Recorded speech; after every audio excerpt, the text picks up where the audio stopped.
कोई किसी गरीब की जमीन पर कब्जा नहीं कर सकता है, अब नहीं कर सकता है। अगर करेगा तो उसे पता है कि बुलडोजर आएगा, संपत्ति को फिर से जब्त करवाएगा, अवैध कब्जे को तो हटाएगा ही हटाएगा, बाप दादों की अर्जित संपत्ति को भी एक कब्जे में लेकर के गरीब का मकान बना करके गरीब को वितरित कर देगा।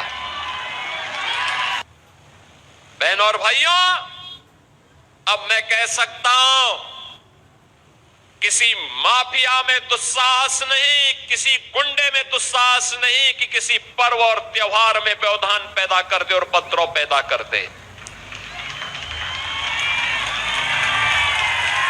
अगर कोई किसी रामलीला में, किसी यज्ञ और कथा में, किसी धार्मिक आयोजन में, रामनवमी हो, शिवरात्रि हो, जन्माष्टमी हो, रक्षाबंधन हो, इन आयोजनों में अगर किसी ने व्यवधान डाला तो पर्व तो मना ही लेगा, लेकिन उसके बाद यह तय है कि रावण और कंस जैसी दुर्गति उसकी तय है जो व्यवधान डालने वाला है।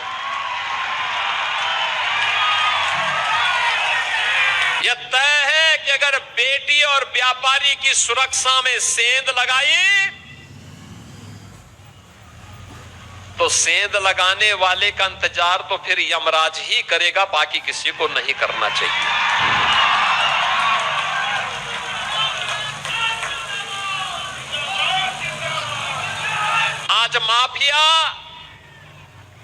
आज माफिया पिस्तौल लहराते हुए, कोई धमका करके, खुली जीप में चल करके किसी हिंदू को धमका नहीं सकता है, अब नहीं धमका सकता है।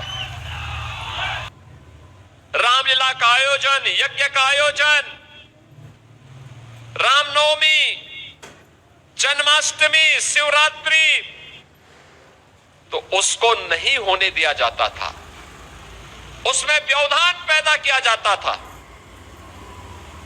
बेटी स्कूल नहीं जा सकती थी।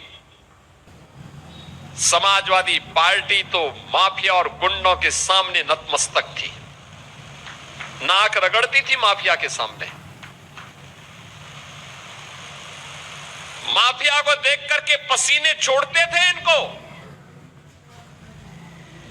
इनके मुंह से कोई बोली नहीं निकलती थी।